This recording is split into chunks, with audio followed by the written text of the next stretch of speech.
ನೋಡಿ, ಗದಗ್ನ ಲಕ್ಕುಂಡಿಯಲ್ಲಿ ಉತ್ಖನನ ಕಾರ್ಯ ನಡೀತಾ ಇದೆ. ಬಗೆದಷ್ಟು ಬಯಲಾಗ್ತಾ ಇದೆ ಲಕ್ಕುಂಡಿಯ ರಹಸ್ಯ. ಇವತ್ತು 5ನೇ ದಿನಕ್ಕೆ ಈ ಒಂದು ಉತ್ಖನನ ಕಾರ್ಯ ಕಾಲಿಟ್ಟಿರೋದು. ಹೀಗಾಗಿ ಇವತ್ತು ಏನೆಲ್ಲ ನಡೆಯುತ್ತೆ ಈ ಕುರಿತ ಒಂದು ರಿಪೋರ್ಟ್ ನಿಮ್ಮ ಮುಂದೆ.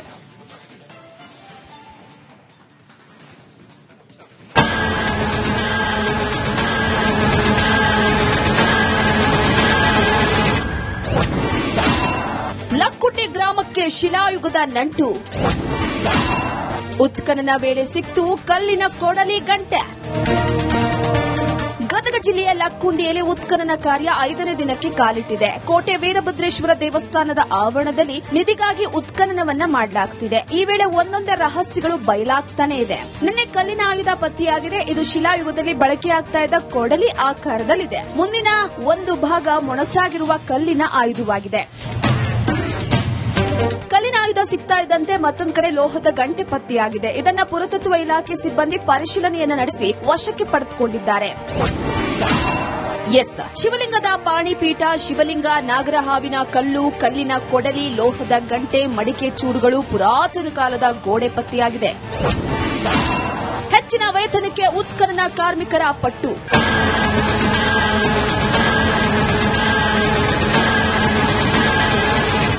ಇನ್ನು ಉತ್ಖನನ ಕಾರ್ಯದಲ್ಲಿ ಸುಮಾರು 35 ಕಾರ್ಮಿಕರು ಕೆಲಸ ಮಾಡ್ತಾ ಇದ್ದಾರೆ. ಬೆಳಗ್ಗೆ 8 ಗಂಟೆಯಿಂದ ಸಂಜೆ 5 ಗಂಟೆಯವರೆಗೆ ಉತ್ಖನನ ನಿಧಿಗಾಗಿ ಹುಡುಕ್ತಾ ಇದ್ದಾರೆ. ನಿನ್ನೆ ಕೆಲಸ ತಡವಾಗಿ ಆರಂಭವಾಯಿತು. ಏಕೆಂದರೆ ಉತ್ಖನನ ಕಾರ್ಮಿಕರು ಸರ್ಕಾರ ಕೊಡುವ ವೇತನ ವಿಚಾರದಲ್ಲಿ ಅಪಸ್ವರವನ್ನ ಎತ್ತುತ್ತಿದ್ದಾರೆ. ದಿನಕ್ಕೆ 374 ರೂಪಾಯಿ ವೇತನ ನೀಡುತ್ತಿದ್ದಾರೆ. ಉದ್ಯೋಗ ಖಾತ್ರಿಯಲ್ಲಿ ದಿನಕ್ಕೆ 4 ಗಂಟೆ ಕೆಲಸ ಮಾಡಿದ್ರೆ 374 ರೂಪಾಯಿ ಕೊಡ್ತಾರೆ. ಆದ್ರೆ ಇಲ್ಲಿ 10 ಗಂಟೆ ಉರಿ ಬಿಸಿಲಲ್ಲಿ ಕೆಲಸ ಮಾಡ್ತಾ ಇದ್ದೇವೆ. ಇಲ್ಲೂ 374 ರೂಪಾಯಿ ಸಂಬಳ ಕೊಡ್ತಾರೆ. ನಮಗೆ 600 ರೂಪಾಯಿ ವೇತನ ನೀಡಬೇಕು ಅಂತ ಆಗ್ರಹಿಸಿದ್ದಾರೆ.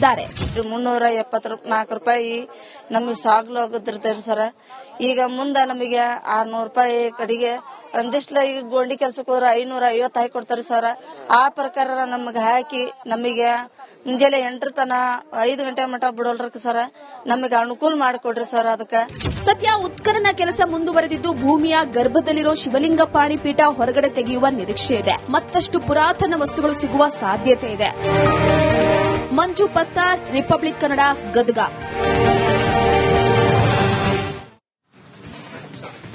ಇದೇ ವಿಚಾರಕ್ಕೆ ಸಂಬಂಧಪಟ್ಟಂತೆ ನಮ್ಮ ಪ್ರತಿನಿಧಿ ಮಂಜು ಪತ್ತಾರ್ ಈ ಬಗ್ಗೆ ಹೆಚ್ಚಿನ ಡೀಟೇಲ್ಸ್ ಅನ್ನು ಕೊಡ್ತಾರೆ. ನಮ್ಮ ಜೊತೆ ನೇರ ಸಂಪರ್ಕದಲ್ಲಿದ್ದಾರೆ. ಮಂಜು ಪತ್ತಾರ್, ಇದೀಗ 5ನೇ ದಿನಕ್ಕೆ ಈ ಒಂದು ಉತ್ಖನನ ಕಾರ್ಯ ಇದೀಗ ಕಾಲಿಟ್ಟಿರೋದು. ಇಲ್ಲಿವರೆಗೂ ಏನೆಲ್ಲ ಸಿಕ್ಕಿದೆ, ಇನ್ನು ಮುಂದೆ ಏನೆಲ್ಲ ಸಿಗುವ ನಿರೀಕ್ಷೆ ಕೂಡ ಇದೆ, ಇವತ್ತು ಯಾವ ರೀತಿಯಾಗಿ ಉತ್ಖನನ ಕಾರ್ಯ ನಡೆಯುತ್ತೆ, ಸದ್ಯಕ್ಕೆ ಏನ್ ಡೀಟೇಲ್ಸ್ ಇದೆ?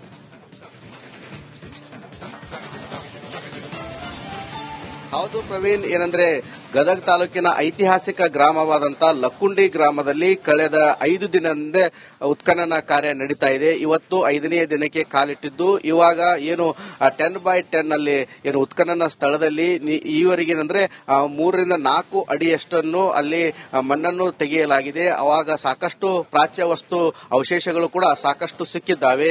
ಅದರಲ್ಲಿ ಪ್ರಮುಖವಾಗಿ ಏನು ಶಿವಲಿಂಗಕ್ಕೆ ಏನು ಪಾಣಿಪೀಠ ಕೂಡ ಪತ್ತೆಯಾಗಿದೆ. ಅದೇ ರೀತಿಯಾಗಿ ನವಯುಗ ಶಿಲಾಯುಗದ ಕಾಲದ ಆಯುಧಗಳು ಕೂಡ ಪತ್ತೆಯಾಗಿದ್ದಾವೆ. ಇವಾಗ ಸಾಕಷ್ಟು ಬರದಿಂದನೂ ಕೂಡ ಕೆಲಸ ಆರಂಭವಾಗಿದೆ. ಬೆಳಗಿನ ಜಾವ 8 ರಿಂದ ಸಂಜೆ 5 ಕೂಡ ಇಲ್ಲಿ ಸಿಬ್ಬಂದಿಗಳು ಕೆಲಸ ನಿರ್ವಹಿಸ್ತಾ ಇದ್ದಾರೆ. ಪುರಾತತ್ವ ಇಲಾಖೆ ಮತ್ತು ಲಕ್ಕುಂಡಿ ಅಭಿವೃದ್ಧಿ ಪ್ರಾಧಿಕಾರದ ಈ ಒಂದು ನೇತೃತ್ವದಲ್ಲಿ ಸುಮಾರು 35ಕ್ಕೂ ಹೆಚ್ಚು ಸಿಬ್ಬಂದಿಗಳು ಕೂಡ ಇಲ್ಲಿ ಕಾರ್ಯನಿರ್ವಹಿಸ್ತಾ ಇದ್ದಾರೆ.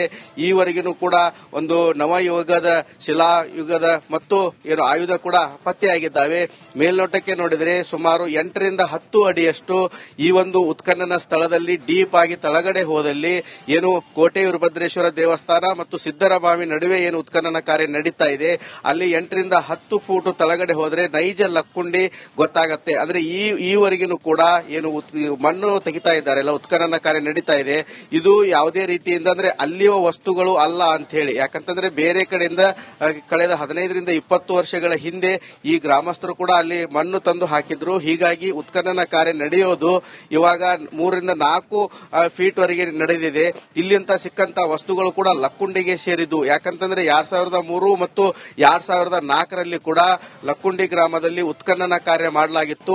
ಆ ಸಮಯದಲ್ಲಿ ಶಿಲಾಯುಗದ ಅವಶೇಷಗಳು ಕೂಡ ಸಾಕಷ್ಟು ಪತ್ತೆಯಾಗಿದ್ದವು. ಅದರಲ್ಲಿ ಪ್ರಮುಖವಾಗಿ ಬಟ್ಟೆ ಇರಬಹುದು, ಆಯುಧಗಳಿರಬಹುದು, ಈ ರೀತಿ ಕಲ್ಲಿನ ಪ್ರಾಚ್ಯ ವಸ್ತು ಅಂದ್ರೆ ಬೇಟೆಯಾಡಲು ಉಪಯೋಗಿಸುವಂತ ಕೊಡಲಿ ರೀತಿಯ ವಸ್ತುಗಳು ಕೂಡ ಪತ್ತೆಯಾಗಿದ್ದು, ಹೀಗಾಗಿ ಲಕ್ಕುಂಡಿ ಗ್ರಾಮ ಕೇವಲ 8, 9, 10ನೇ ಶತಮಾನಕ್ಕೆ ಸಂಬಂಧಪಟ್ಟಿದ್ದಲ್ಲ, ರಾಜ ಮಹಾರಾಜರ ಕಾಲದ ಹಿಂದೆನೂ ಕೂಡ ಲಕ್ಕುಂಡಿ ಅಸ್ತಿತ್ವದಲ್ಲಿತ್ತು ಅಂತ ಹೇಳಿ ಇಲ್ಲಿ ಇತಿಹಾಸ ತಜ್ಞರು ಕೂಡ ಹೇಳ್ತಾ ಇದ್ದಾರೆ. ಹೀಗಾಗಿ ಲಕ್ಕುಂಡಿ ಗ್ರಾಮ, ಈ ಒಂದು ಗ್ರಾಮ ಏನಿದೆ ಲಕ್ಕುಂಡಿ ಗ್ರಾಮ, ಈ ಗ್ರಾಮ ಈ ಹಿಂದೆ ಟಂಕಶಾಲೆಯಾಗಿತ್ತು. ಟಂಕಶಾಲೆ ಮತ್ತು ಇಲ್ಲಿ ಮಂತ್ರಿಗಳು ವಾಸ ಮಾಡ್ತಾ ಇದ್ರು. ಈ ಲಕ್ಕುಂಡಿ ಗ್ರಾಮದ ಸುತ್ತಲೂ ಕೂಡ 7 ಗ್ರಾಮಗಳಿದ್ದಾವೆ. 7 ಗ್ರಾಮಗಳು ಈ ಒಂದು ಲಕ್ಕುಂಡಿ ಉತ್ಖನನ ಕಾರ್ಯ ಭರದಿಂದ ಸಾಗಿದೆ. ಇವತ್ತು ಕೂಡ ಸಾಕಷ್ಟು ಓಕೆ, ಥ್ಯಾಂಕ್ ಯು ಮಂಜುನಾಥ್ ತಮ್ಮೆಲ್ಲ ಮಾಹಿತಿಗೆ. ಅವಶೇಷಗಳು ಕೂಡ ಸಾಕಷ್ಟು ಸಿಕ್ಕಿದ್ದಾವೆ. ಅದರಲ್ಲಿ ಪ್ರಮುಖವಾಗಿ ಶಿವಲಿಂಗಕ್ಕೆ ಪಾಣಿಪೀಠ ಕೂಡ ಪತ್ತೆಯಾಗಿದೆ. ಅದೇ ರೀತಿಯಾಗಿ ಶಿಲಾಯುಗದ ಕಾಲದ ಆಯುಧಗಳು ಕೂಡ ಪತ್ತೆಯಾಗಿದ್ದಾವೆ. ಇವಾಗ ಸಾಕಷ್ಟು ಭರದಿಂದನೂ ಕೂಡ ಕೆಲಸ ಆರಂಭವಾಗಿದೆ. ಬೆಳಗಿನ ಜಾವ 8ರಿಂದ ಸಂಜೆ 5ವರೆಗೂ ಕೂಡ ಇಲ್ಲಿ ಸಿಬ್ಬಂದಿಗಳು ಕೆಲಸ ನಿರ್ವಹಿಸ್ತಾ ಇದ್ದಾರೆ. ಪುರಾತತ್ವ ಇಲಾಖೆ ಮತ್ತು ಲಕ್ಕುಂಡಿ ಅಭಿವೃದ್ಧಿ ಪ್ರಾಧಿಕಾರದ ಈ ಒಂದು ನೇತೃತ್ವದಲ್ಲಿ ಸುಮಾರು 35ಕ್ಕೂ ಹೆಚ್ಚು ಸಿಬ್ಬಂದಿಗಳು ಕೂಡ ಇಲ್ಲಿ ಕಾರ್ಯನಿರ್ವಹಿಸ್ತಾ ಇದ್ದಾರೆ. ಈವರೆಗೂ ಕೂಡ ಒಂದು ನವಯುಗದ ಶಿಲಾಯುಗದ ಮತ್ತು ಆಯುಧ ಕೂಡ ಪತ್ತೆಯಾಗಿದ್ದಾವೆ. ಮೇಲ್ನೋಟಕ್ಕೆ ನೋಡಿದರೆ ಸುಮಾರು 8ರಿಂದ 10 ಅಡಿಯಷ್ಟು ಈ ಒಂದು ಉತ್ಖನನ ಸ್ಥಳದಲ್ಲಿ ಡೀಪ್ ಆಗಿ ತಳಗಡೆ ಹೋದಲ್ಲಿ ಕೋಟೆ ವೀರಭದ್ರೇಶ್ವರ ದೇವಸ್ಥಾನ ಮತ್ತು ಸಿದ್ದರಬಾವಿ ನಡುವೆ ಉತ್ಖನನ ಕಾರ್ಯ ನಡೀತಾ ಇದೆ. ಅಲ್ಲಿ 8ರಿಂದ 10 ಫೂಟ್ ತಳಗಡೆ ಹೋದರೆ ನೈಜ ಲಕ್ಕುಂಡಿ ಗೊತ್ತಾಗತ್ತೆ. ಅಂದ್ರೆ ಈವರೆಗೂ ಕೂಡ ಮಣ್ಣು ತೆಗಿತಾ ಇದ್ದಾರೆಲ್ಲ, ಉತ್ಖನನ ಕಾರ್ಯ ನಡೀತಾ ಇದೆ. ಇದು ಯಾವುದೇ ರೀತಿಯಿಂದ ಅಂದ್ರೆ ಅಲ್ಲಿಯ ವಸ್ತುಗಳು ಅಲ್ಲ ಅಂತ ಹೇಳಿ, ಯಾಕಂತಂದ್ರೆ ಬೇರೆ ಕಡೆಯಿಂದ ಕಳೆದ 15ರಿಂದ 20 ವರ್ಷಗಳ ಹಿಂದೆ ಈ ಗ್ರಾಮಸ್ಥರು ಕೂಡ ಅಲ್ಲಿ ಮಣ್ಣು ತಂದು ಹಾಕಿದ್ರು. ಹೀಗಾಗಿ ಉತ್ಖನನ ಕಾರ್ಯ ನಡೆಯೋದು ಇವಾಗ 3ರಿಂದ 4 ಫೀಟ್ ವರೆಗೆ ನಡೆದಿದೆ. ಇಲ್ಲಿಂದ ಸಿಕ್ಕಂತ ವಸ್ತುಗಳು ಕೂಡ ಲಕ್ಕುಂಡಿಗೆ ಸೇರಿದ್ದು. ಯಾಕಂತಂದ್ರೆ 2003 ಮತ್ತು 2004ರಲ್ಲಿ ಕೂಡ ಲಕ್ಕುಂಡಿ ಗ್ರಾಮದಲ್ಲಿ ಉತ್ಖನನ ಕಾರ್ಯ ಮಾಡಲಾಗಿತ್ತು. ಆ ಸಮಯದಲ್ಲಿ ಶಿಲಾಯುಗದ ಅವಶೇಷಗಳು ಕೂಡ ಸಾಕಷ್ಟು ಪತ್ತೆಯಾಗಿದ್ದು, ಅದರಲ್ಲಿ ಪ್ರಮುಖವಾಗಿ ಬಟ್ಟೆ ಇರಬಹುದು, ಆಯುಧಗಳಿರಬಹುದು, ಈ ರೀತಿ ಕಲ್ಲಿನ ಪ್ರಾಚ್ಯ ವಸ್ತು ಅಂದ್ರೆ ಬೇಟೆಯಾಡಲು ಉಪಯೋಗಿಸುವಂತ ಕೊಡಲಿ ರೀತಿಯ ವಸ್ತುಗಳು ಕೂಡ ಪತ್ತೆಯಾಗಿದ್ದು. ಹೀಗಾಗಿ ಲಕ್ಕುಂಡಿ ಗ್ರಾಮ ಕೇವಲ 8, 9, 10ನೇ ಶತಮಾನಕ್ಕೆ ಸಂಬಂಧಪಟ್ಟಿದ್ದಲ್ಲ, ರಾಜ ಮಹಾರಾಜರ ಕಾಲದ ಹಿಂದೆನೂ ಕೂಡ ಲಕ್ಕುಂಡಿ ಅಸ್ತಿತ್ವದಲ್ಲಿತ್ತು ಅಂತ ಹೇಳಿ ಇಲ್ಲಿ ಇತಿಹಾಸ ತಜ್ಞರು ಕೂಡ ಹೇಳ್ತಾ ಇದ್ದಾರೆ. ಹೀಗಾಗಿ ಲಕ್ಕುಂಡಿ ಗ್ರಾಮ, ಈ ಒಂದು ಗ್ರಾಮ ಏನಿದೆ ಲಕ್ಕುಂಡಿ ಗ್ರಾಮ, ಈ ಗ್ರಾಮ ಈ ಹಿಂದೆ ಟಂಕಶಾಲೆಯಾಗಿತ್ತು. ಟಂಕಶಾಲೆ ಮತ್ತು ಇಲ್ಲಿ ಮಂತ್ರಿಗಳು ವಾಸ ಮಾಡ್ತಾ ಇದ್ರು. ಈ ಲಕ್ಕುಂಡಿ ಗ್ರಾಮದ ಸುತ್ತಲೂ ಕೂಡ 7 ಗ್ರಾಮಗಳಿದ್ದಾವೆ. 7 ಗ್ರಾಮಗಳು ಈ ಒಂದು ಲಕ್ಕುಂಡಿ ಉತ್ಖನನ ಕಾರ್ಯ ಭರದಿಂದ ಸಾಗಿದೆ. ಇವತ್ತು ಕೂಡ ಸಾಕಷ್ಟು ಓಕೆ, ಥ್ಯಾಂಕ್ ಯು ಮಂಜುನಾಥ್ ತಮ್ಮೆಲ್ಲ ಮಾಹಿತಿಗೆ.